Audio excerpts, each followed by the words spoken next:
Hey guys, it's Gracie and sorry, I forgot some stuff. Uh, so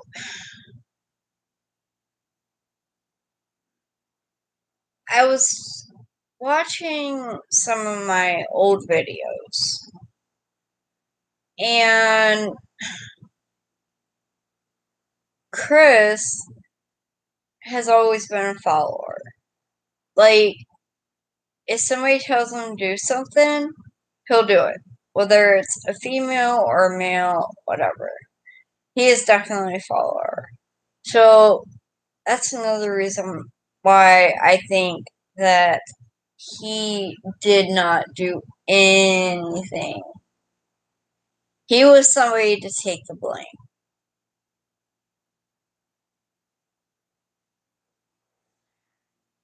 And,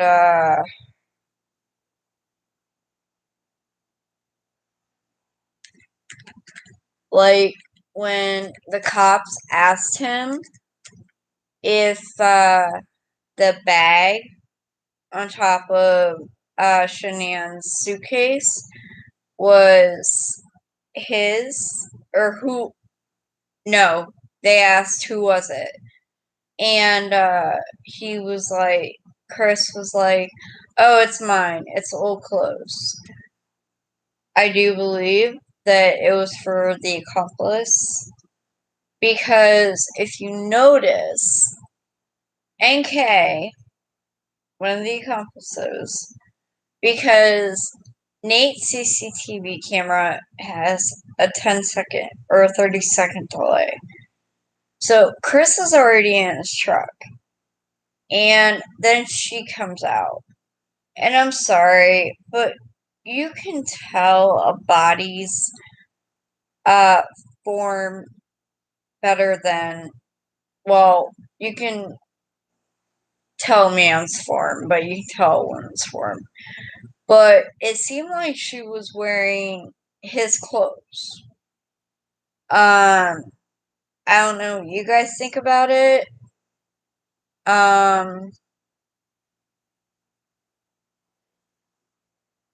I just I needed to get this out before I forgot. And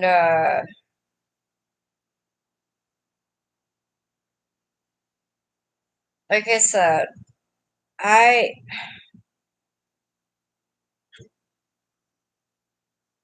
like nothing was disturbed. Um like I said, obviously because they were taken out the back and the basement, that window. I know they were alive. I don't know 100% sure if chloroform was involved, but when the handlers came in, they were like, oh my god, it smells like bleach. And AD said that chloroform smelled like bleach. So that could be a possibility. Because if that was the case, and they were all under chloroform, the accomplices could easily take them out of the house and take them to a safe house because they'd probably be awake by then, wondering what's going on, where am I, why am I here? You know, it's stuff like that. What? I'm sorry, did I interrupt something? Yeah, I'm live. I gave you Pepsi. It's flat. Get a cup. Sorry, guys.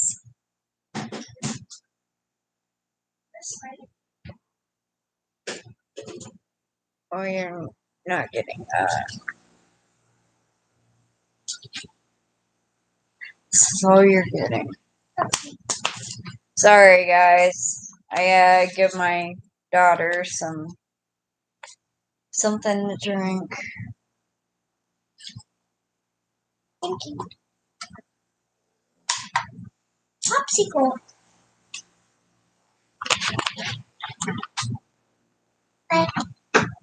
Mm.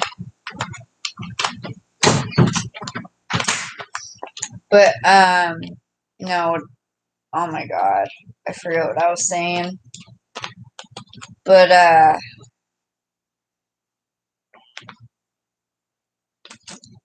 nobody, and I mean nobody, died in that house.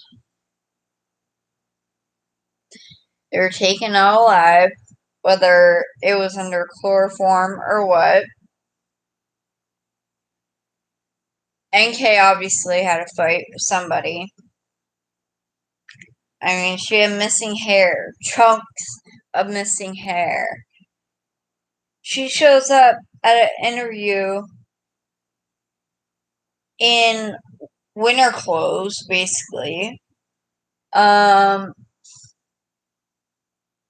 She wasn't asked anything like to take a lie detector or have a female officer look at her arms and stuff. She wasn't asked any of that. That irritates me. And she had already gotten rid of her truck. I mean, there's even proof of when she got rid of her truck.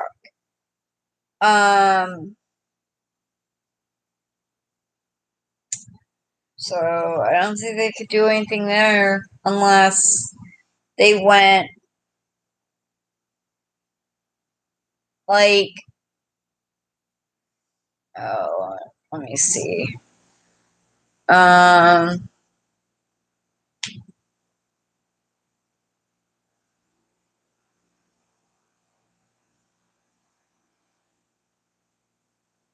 Unless they went the day after the murder. Well, I can't even say murders because they were murdered at different times. But the first day after they were gone. Let's just say that. She got rid of her truck.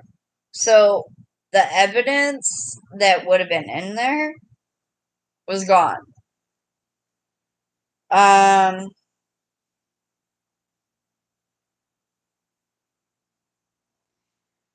Another thing is they didn't follow up with the dog thing.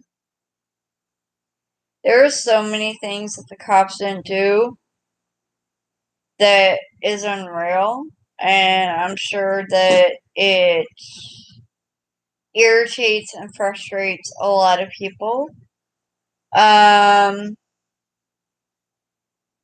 I know it does AD. It frustrates me too because they could have found the accomplices and they chose not to.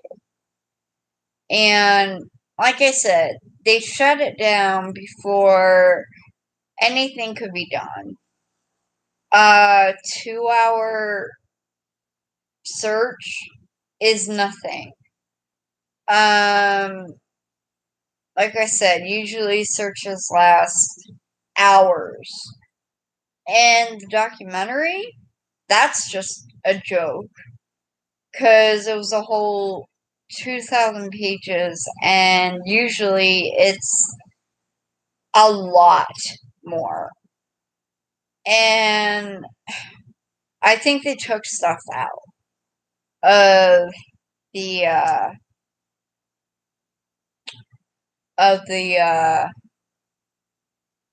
documentary, or not documentary, Discovery. And I don't know why they took it out, but I do think they did. and that's just my opinion. For some reason, they did not want to pursue any charges on NK, and I don't know why.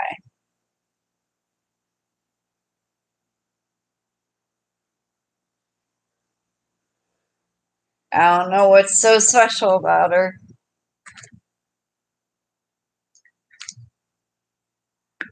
Because to me, she's just a liar. Because I'm sorry. That whole lazy dog thing, oh, I didn't like the menu, so I went to another place. I'm sorry, but if I go to one McDonald's and then go to another one, it's the same menu. So I know she lied about that. I think that Chris and the accomplices, NK included, met up there. And I think they talked about what was going to happen Monday morning, Sunday night, Monday morning. And it's funny because, well, it's not funny, but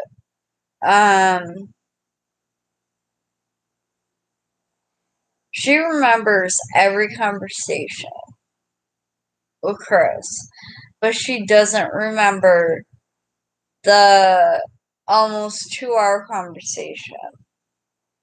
Now, according to her, they had phone sex. I'm sorry, you don't have phone sex for 2 hours. I think that she called because Shanann was supposed to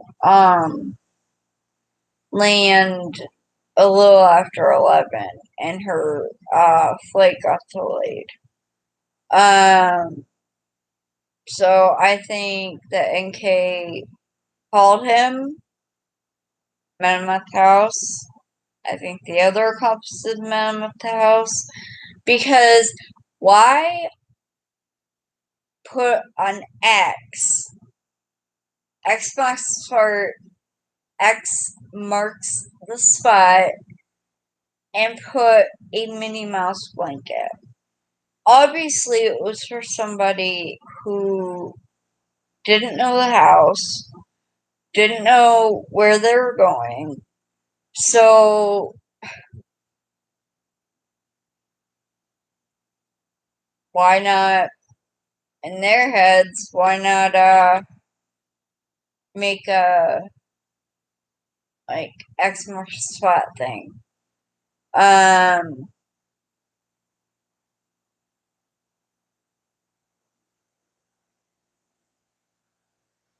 don't know. You guys are gonna have to tell me what you think, because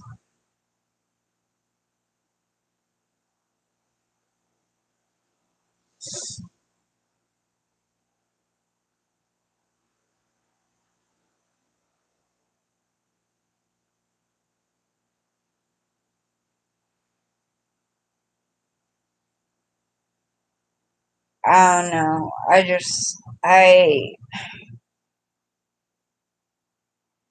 I mean, there's a lot about the Watts case, but there's not. And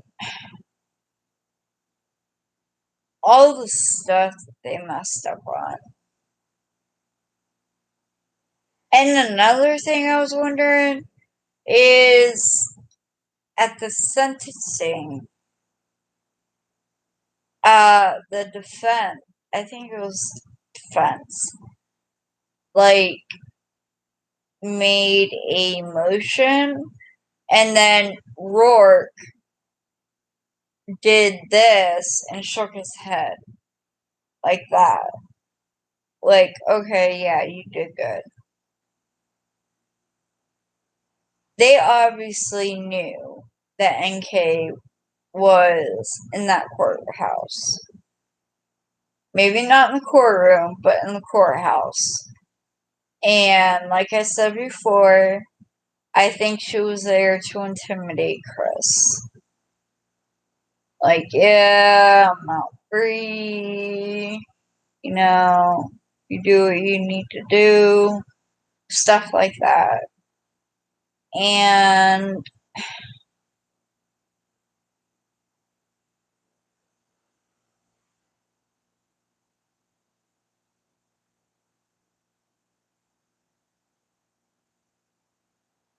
just makes me sick to think of Shanann and those little girls taken out of their home, taken to a safe house.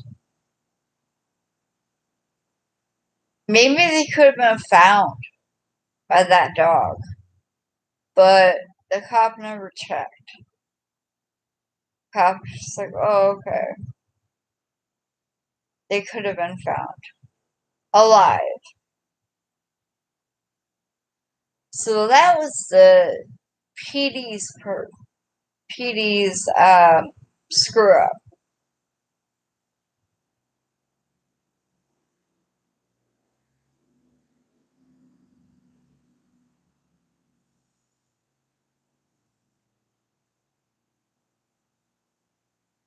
Dog was telling her, look, I found the spot, and probably thinking, okay, go look, and she just said, oh, okay.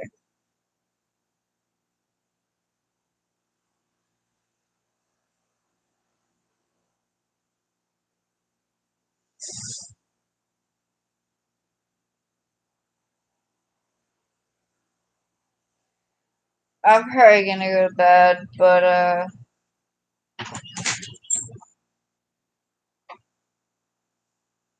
Can you think so? I'm getting off right now. Hold on, you can have it. Alright, well, everybody have a good night. I'll be on, I don't know, in a couple days. Have a good night, you guys.